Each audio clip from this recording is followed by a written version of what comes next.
தமிழக வெற்றிக் கழகத்தின் கொடியை இன்று அறிமுகம் செய்து வைத்தார் நடிகர் விஜய். சென்னை பனையூரில் உள்ள கட்சி அலுவலகத்தில் இந்த கொடியை அறிமுகம் செய்து வைக்கும் நிகழ்வு இடம்பெற்றது. நமது நாட்டின் விடுதலைக்காகவும் நமது மக்களின் உரிமைகளுக்காகவும் தமிழ் மண்ணில் இருந்து தீரத்துடன் போராடி உயிர் நீத்த எண்ணற்ற வீரர்களின் தியாகத்தை எப்போதும் போற்றுவேன். நமது அன்னை தமிழ் மொழியை காக்க உயிர் தியாகம் செய்த மொழிப்போர் தியாகிகளின்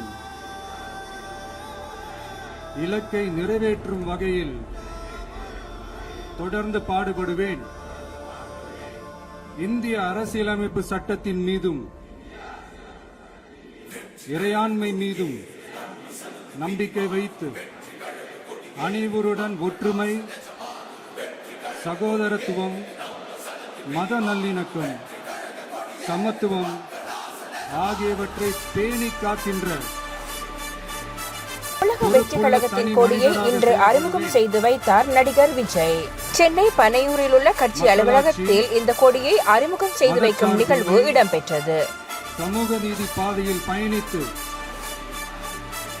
வென்றேன். சாதி, மதம், பாலினம், பிறந்த இடம் ஆகியவற்றில் பேரில் உள்ள வேற்றுமைகளை களைந்து மக்களிடையே விழிப்புணர்வை ஏற்படுத்தி அனைவருக்கும் சம வாய்ப்பு, சம உரிமை கிடைக்க பாடுபடுவேன்.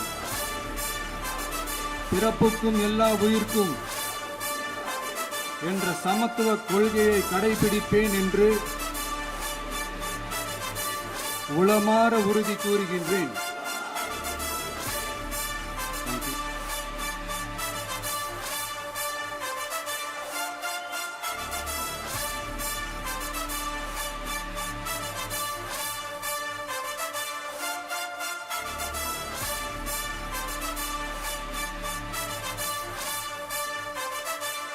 அனைவருக்கும் சம வாய்ப்பு, சம உரிமை கிடைக்க பாடுபடுவேன்.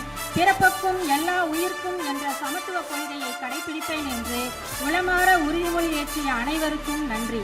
அடுத்து, உலகெங்கும் வாழும் தமிழ் நெஞ்சங்கள் பெரும் ஆவலுடன் எதிர்பார்த்து காத்து கொண்டிருக்கும் தமிழ் வெற்றிக் கழகத்தின் வெற்றி கொடியை நமது தலைவர் அவர்கள் அறிமுகப்படுத்த உள்ளார். அதைத் தொடர்ந்து நமது தலைமை நிலைய செயலகத்தில் அமைந்துள்ள கொடிக்கம்பத்தில் தமிழக வெற்றிக் கழகத்தின் வெற்றி கொடியை தலைவர் அவர்கள் ஏற்றி வைக்க உள்ளார். இப்போது தமிழ் வெற்றி கொடியை அறிமுகம் செய்ய வருமாறு வெற்றி தலைவரை அன்புடன் அழைக்கின்றோம்.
இது போன்று பல செய்திகளை தெரிந்து கொள்ள நமது வைப்ஸ் டிவி யூடியூப் தளத்தை சப்ஸ்கிரைப் செய்து அருகிலுள்ள பெல் பட்டனை கிளிக் செய்யுங்கள்.